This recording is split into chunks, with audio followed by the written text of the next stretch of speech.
ত্রয়োদশ জাতীয় সংসদের প্রথম অধিবেশনে সাংবিধানিক রেওয়াজ অনুযায়ী ভাষণ দিয়েছেন রাষ্ট্রপতি মোহাম্মদ শাহাবুদ্দিন চুপ্পু। পুরো ভাষণে তিনি ফ্যাসিস্ট শেখ হাসিনার সরকারের স্বৈরাচারী কর্মকাণ্ড, টাকা লুট করে দুর্নীতিতে দেশকে দুর্নীতিতে চ্যাম্পিয়ন বানানো, খুন ও গুমের বর্ণনা দেন। পাশাপাশি ২০২৪ সালের জুলাই গণহত্যার বিবরণও তুলে ধরেন সাবেক ছাত্রলীগ নেতা ও আওয়ামী লীগ সরকারের আমলে নিয়োগ পাওয়া দেশের ২২তম এ রাষ্ট্রপতি। জুলাই গণঅভ্যুত্থানের মাধ্যমে দেশ হাসিনার ফ্যাসিবাদ মুক্ত হওয়ার কথাও উঠে আসে তার বক্তব্যে। রাষ্ট্রপতি মোহাম্মদ শাহাবুদ্দিন বৃহস্পতিবার জাতীয় সংসদে দেওয়া ভাষণে এসব কথা বলেন।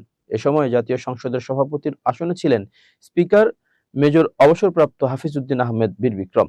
রাষ্ট্রপতি তার ভাষণে শহীদ প্রেসিডেন্ট জিয়াউর রহমানকে স্বাধীনতার ঘোষক হিসেবে উল্লেখ করেন এবং বাংলাদেশ জিন্দাবাদ বলে বক্তব্য শেষ করেন। ওই সময় সংসদ নেতা ও প্রধানমন্ত্রী তারেক রহমান সহ সরকারি দলের সদস্যরা টেবিল চাপড়ে তার বক্তব্যকে স্বাগত জানান। রাষ্ট্রপতি তার ভাষণের ১৬ পৃষ্ঠার পুস্তিকা থেকে পাঠ করেন। এর আগে রাষ্ট্রপতি সংসদ কক্ষে প্রবেশ করলে বিরোধী দলীয় সদস্যরা ব্যাপক বিক্ষোভ করেন। তারা রাষ্ট্রপতিকে গণহত্যা ও ফ্যাসিস্ট শেখ হাসিনা সরকারের দোষর হিসেবে উল্লেখ করে তার পদত্যাগ দাবি করেন। এক পর্যায়ে বিরোধী দলীয় সংসদ সদস্যরা হাউস থেকে ওয়াকআউট করেন। রাষ্ট্রপতির বক্তব্য শেষ হলে তারা আবার অধিবেশনে যোগ দেন।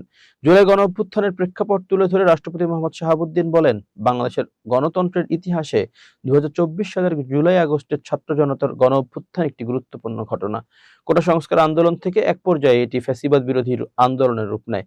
দেশের ছাত্র জনতা, কৃষক, শ্রমিক, শিক্ষক, সাংবাদিক, বুদ্ধিজীবী, প্রবাসী তথা সকল শ্রেণী পেশার মানুষ, গণতন্ত্রের পক্ষের রাজনৈতিক দল সহ সকলের সম্মিলিত আন্দোলনের ফলে ২০২৪ সালের ৫ আগস্ট তৎকালীন ফ্যাসিস্ট সরকারের পতন ঘটে। হাজারো শহীদের রক্তের উপর দিয়ে তাবেদার ও ফ্যাসিবাদ মুক্ত নতুন গণতান্ত্রিক বাংলাদেশের সূচনা হয়।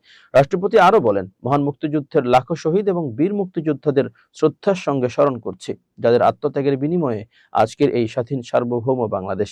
স্বাধীনতার ঘোষক শহীদ রাষ্ট্রপতি জিয়াউর রহমান, বীর উত্তম, স্বাধীনতা এবং মুক্তিযুদ্ধের ইতিহাসের সকল অবিসংবাদিত নেতার অবদানকেও আমি শ্রদ্ধার সঙ্গে স্মরণ করছি।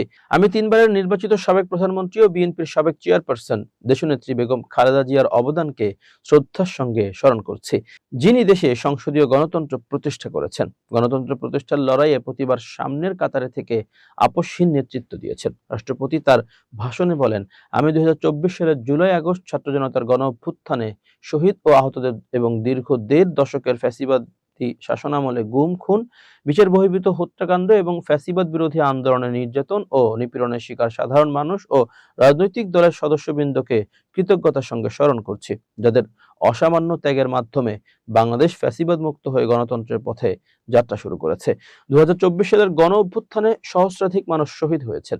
নারী, পুরুষ, শিশু সহ আহত ও পঙ্গু হয়েছেন কমপক্ষে ৩০,০০০ মানুষ। ৫ শতাধিক মানুষ চোখ হারিয়ে অন্ধত্ব বরণ করেছেন।